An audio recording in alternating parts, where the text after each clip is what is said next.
Salut, je m'appelle Sunboy Vrainon et je suis un militant hors sol. Aujourd'hui, je vous propose une balade sur Internet entre des histoires coloniales, des problématiques écologiques, du rap et la disparition des patois. Et il faut que vous gardiez bien un mot-clé en tête. Hydroponique. Je ne sais pas si vous l'avez, hydroponique. Durant cette balade, je vais tisser des liens entre ma situation, ma position politique, l'écologie et les images qui circulent sur Internet, car c'est le thème de cette leçon des images que j'ai intitulée « Hors sol, les nerfs sont tendus ». On est fatigué, les nerfs sont tendus. Les nerfs sont tendus. Ok, alors si vous êtes prête, je commence par me situer. Donc moi, c'est Sunboy, je suis un garçon noir et français. Enfin, français, c'est une grande question existentielle, et je ne suis pas le seul à me la poser. Par exemple, sur Instagram, L'Arbre qui pousse a publié cette belle vidéo que je vous laisse écouter. Suis-je français ? Je me le dis depuis longtemps, je l'ai appris dans mon enfance, mais suis-je français ? En tout cas, ce que je sais, ce dont je suis sûr, c'est que je suis afropéen et afrodescendant, en sachant que afro, c'est la contraction d'africain. Donc en gros, j'ai presque jamais été en Afrique, mais je suis africain descendant. Et aussi, c'est une chose assez importante à savoir, je suis un jeune de cité. Oui, je sais que j'ai pas forcément le cliché du mec de cité, parce que j'ai des petites lunettes et qu'il me manque quelques attributs de la virilité, mais dans une cité, il y a plein de profils, et les faits sont là, j'ai grandi au LUT, qu'on appelle communément entre nous le LUT-ZO. Comme toutes les cités, on dit toujours le nom de la cité, puis ZO. Mais le mot ZO ne fait pas référence à un zoo humain, même si, j'avoue, il est vrai qu'en 2013, le rappeur Caris et des milliers de jeunes comme moi chantions en chœur ces paroles, je vous laisse écouter.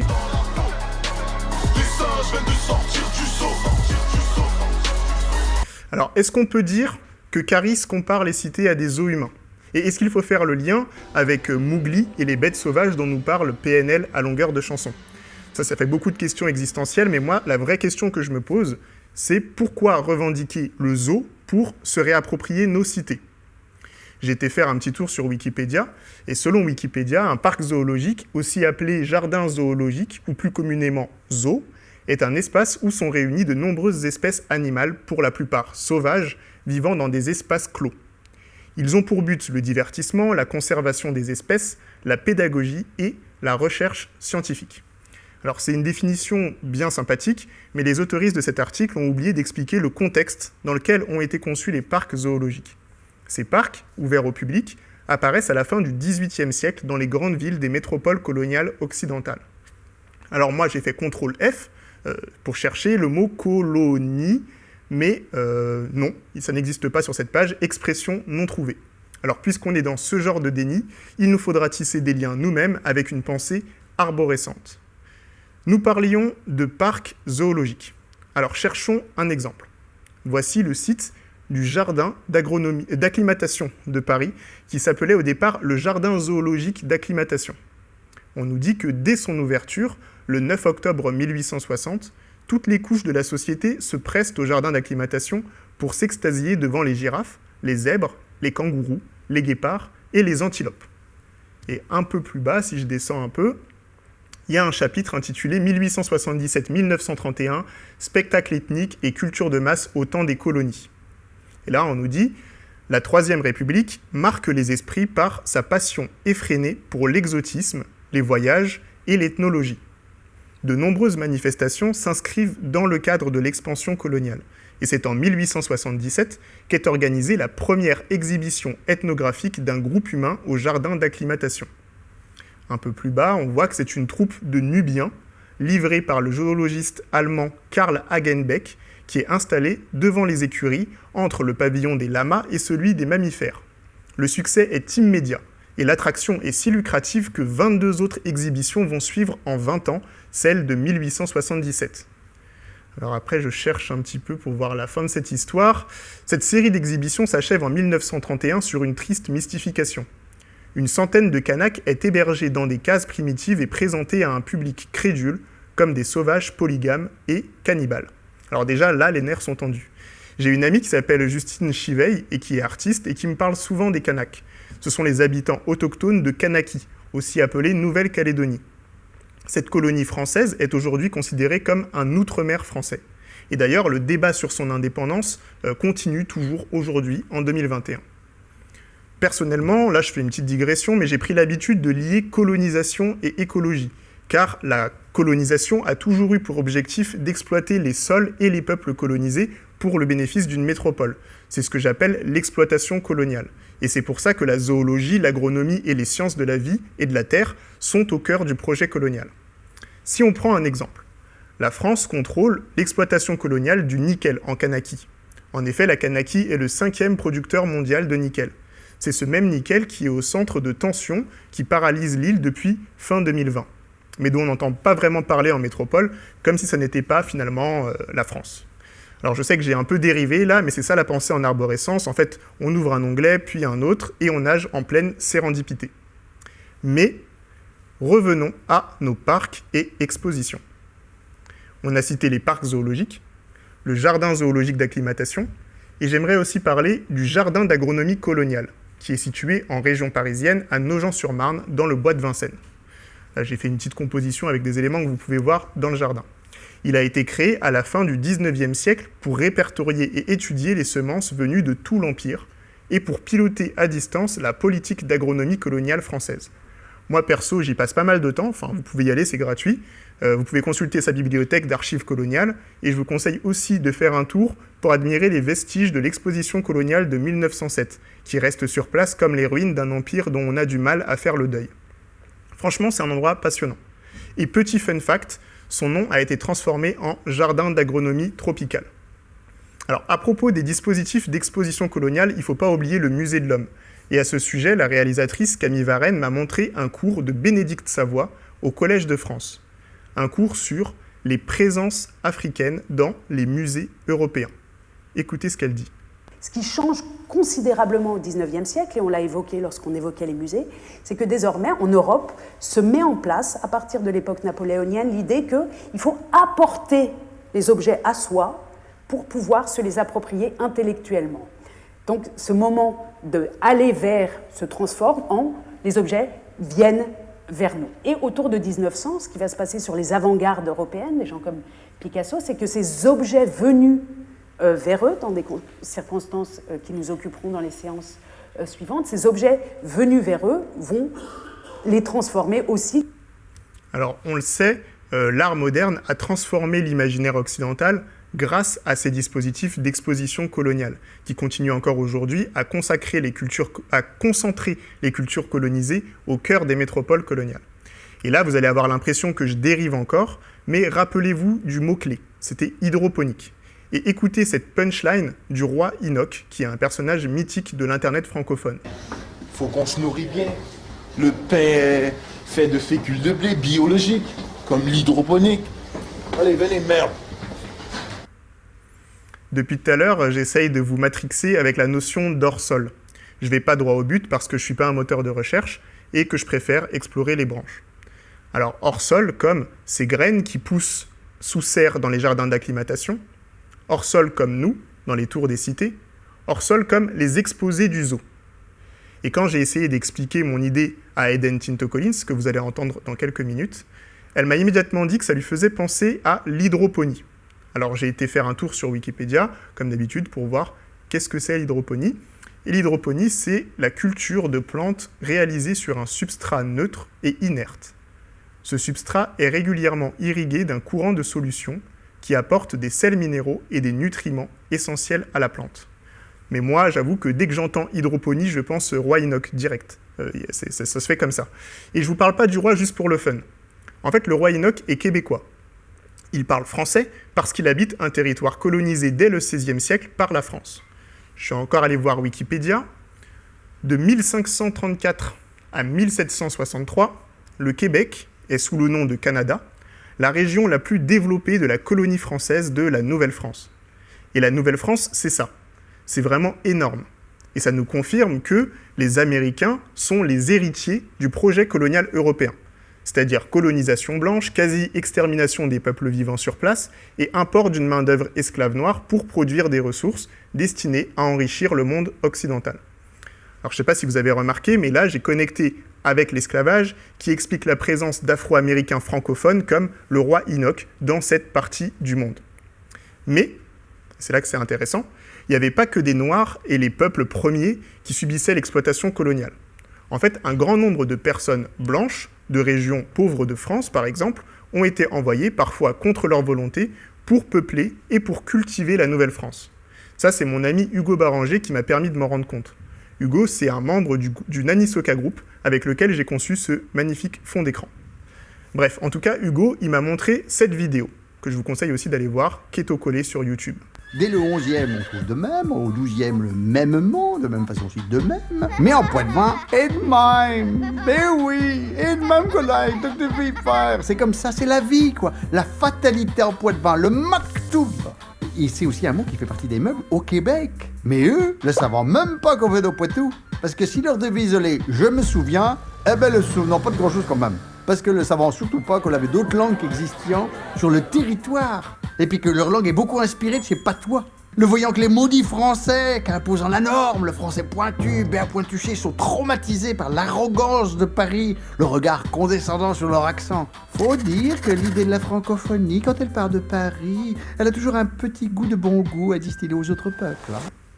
J'avoue que j'y avais jamais vraiment pensé. En fait, le français parlé au Québec est très influencé par des patois qui n'existent presque plus en France. Et pourquoi ils n'existent presque plus ? En fait, ils n'ont pas disparu, les patois. Ils ont été méthodiquement éradiqués par la République française suite au rapport Grégoire, qui s'appelle aussi le rapport sur la nécessité et les moyens d'anéantir les patois et d'universaliser l'usage de la langue française. Franchement, il était grave chaud, Grégoire. Et moi, je retourne à Yannick Jolin. Et cette langue-là, d'aristocrate, va être prise telle qu'elle pour en faire l'outil des Lumières. C'est-à-dire qu'on prend cette langue d'aristocrate, faite par les aristocrates, pour les aristocrates, avec tout ce qu'elle comporte dedans, avec toute la fabrication même, ce qu'on a gardé de vocabulaire intérieur, son niveau conceptuel et sa négation de tout ce qui avait rapport avec le réel, avec le concret, avec la matière, on le fait pour être la langue des Lumières. Et je pense qu'il y a quelque chose qui est vraiment là dès le début, quoi, dès quasiment l'adoption de cette langue d'élite. Et elle est restée une langue d'élite. Alors j'avoue, j'ai toujours cherché à connecter les problématiques des territoires ruraux et celles des cités. Et maintenant, je crois que j'ai un peu une piste. Il y a une rupture dans les attachements au sol. Mais je crois qu'il y a quand même une différence entre les exodés, les ruraux et les enfants de l'immigration coloniale. Et là, ça me fait penser à un extrait d'un texte de Frantz Fanon dans son livre intitulé « Les damnés de la terre », page 203-204, où il nous dit « Pour assurer son salut, pour échapper à la suprématie de la culture blanche, le colonisé sent la nécessité de revenir vers des racines ignorées, de se perdre, advienne que pourra, dans ce peuple barbare. Parce qu'il se sent devenir aliéné, c'est-à-dire le lieu vivant de contradictions qui menacent d'être insurmontables, le colonisé s'arrache du marais où il risquait de s'enliser, et à corps perdu, à cerveau perdu, il accepte, il décide d'assumer, il confirme. Cet arrachement pénible et douloureux est cependant nécessaire. Faute de le réaliser, on assistera à des mutilations psycho-affectives extrêmement graves. Des gens sans rivage, sans limite, sans couleur, des apatrides, des non-enracinés, des anges. Et là, vous allez rire un peu, mais le mot « ange », ça me parle beaucoup, parce que je suis un enfant, enfin, depuis que je suis enfant, mes parents, chrétiens évangéliques, me répètent que je ne suis pas de ce monde, mais que nous sommes du ciel. Alors ça, les vrais le savent, big up la famille. Et parallèlement, je me souviens des anges qui attaquent la terre dans le manga Évangélion.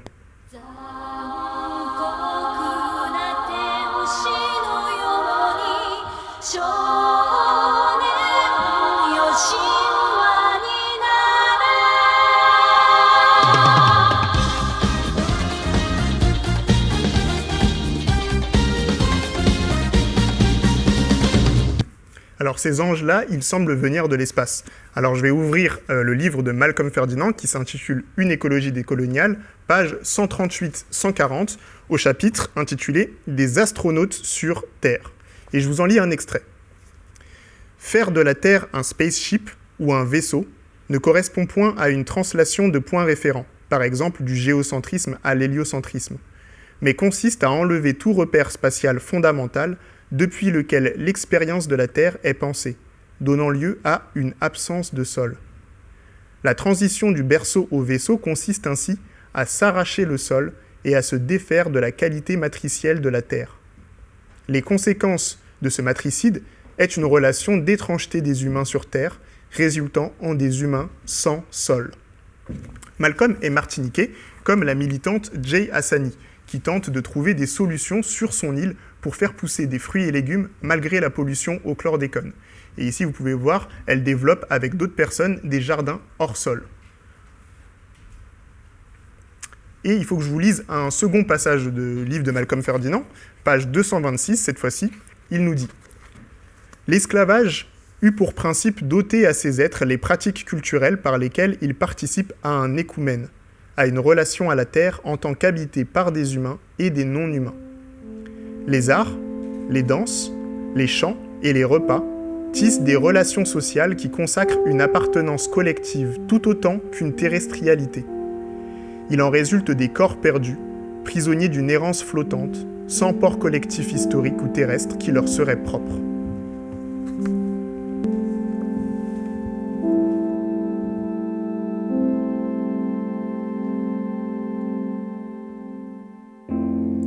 Tombé serais-je, où suis-je toujours, l'ingénue fille du béton. Ici et là, ta voix résonne dans la nuit. Le brouillard dessine ton visage.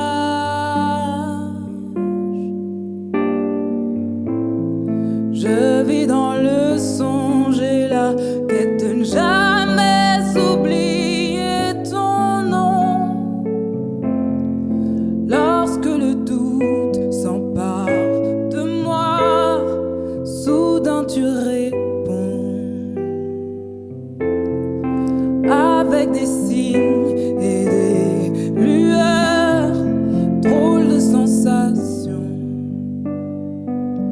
Embrigader les ais mal à l'aise, entraînés pour supporter le poids ostentatoire de ces monades urbaines, gratte-ciel unique échappatoire, la moque mise en scène, mon seul exutoire.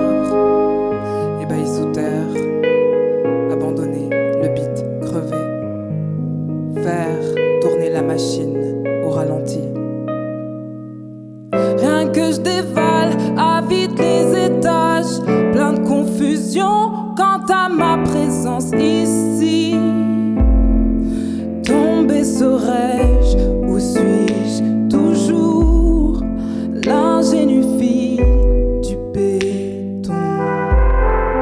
Ici et là, sa voix résonne dans la nuit. Le brouillard dessine son visage. Je vis dans le songe et la quête de ne jamais oublier son nom. Lorsque le doute s'empare de moi, soudain tu réponds avec des signes et des lueurs, drôles de sensations.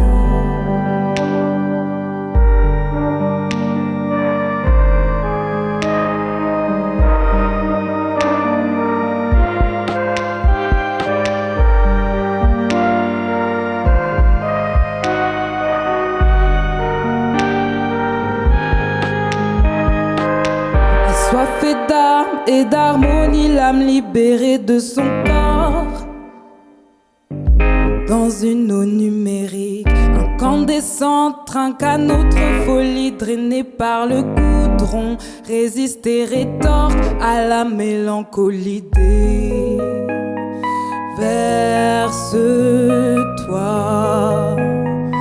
dans le stream et transforme les lois.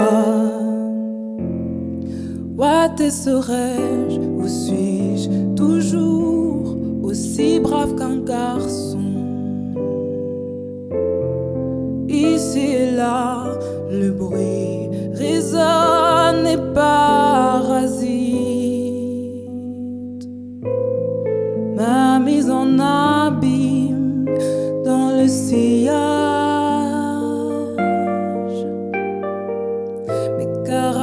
vole sur le fil. Abonné au club des caméléons,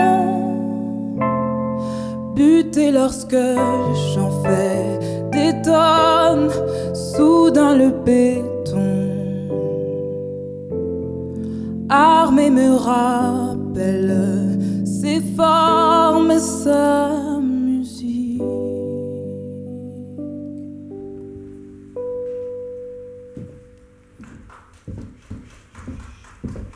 Comment se réapproprier une politique hors sol? C'est la question que je me pose. Et pour finir cette leçon des images, je vais encore citer Malcolm Ferdinand, qui nous dit « Contrairement à ce que suggère Bruno Latour, la pensée de la Terre de Lovelock n'est pas d'ici-bas. Ce n'est qu'à la condition de s'en éloigner, de très loin, et de poser en retour un regard sur la planète depuis un point quelconque dans l'espace, qu'il est possible d'en faire un chez-soi. Ce paradoxe est éclatant dans le film documentaire de Yann Arthus Bertrand, Home, qui adopte explicitement la perspective d'un hors-sol, d'un engin volant. Mais encore faut-il pouvoir s'envoler. Et c'est toute la problématique de Demba Samb, cet homme sénégalais dont la colère a fait rire plus d'1 million de personnes sur les réseaux sociaux. Hein? On a attrapé quelqu'un pour l'attraper au pied. Le gosse ne veut pas passer. Et vous nous retardez et vous nous dites rien du tout. C'est quoi ça? On n'est pas des... Ça se fait pas quand même. Ah, demain noir, c'est? Parce qu'il n'y a que des noirs dans l'avion. Il n'y a que des noirs dans l'avion. Et c'est clair. Respectez les gens, bordel de merde là. Ça se fait pas. On est assez fatigués. On est fatigués, les nerfs sont tendus. Les nerfs sont tendus. On est fatigués, les nerfs sont tendus. Les nerfs sont tendus. Moi j'ai fait 40 jours sans dormir. Je viens de la Bretagne. J'ai dormi à Montparnasse. J'ai galéré. Et je suis fatigué. Je suis fatigué. Et c'est pas lui qui fait les plans. Moi je fais les plans. J'ai des enfants qui m'attendent. J'ai des chances. Et vous nous dites rien de toi, on est fatigué. Voilà, merci d'avoir suivi cette leçon des images. C'était Sunboy Vrai Nom avec Eden Tinto Collins et Nicolas Worms pour le titre Tombé et le Nani Soka Group au décor. Merci, salut.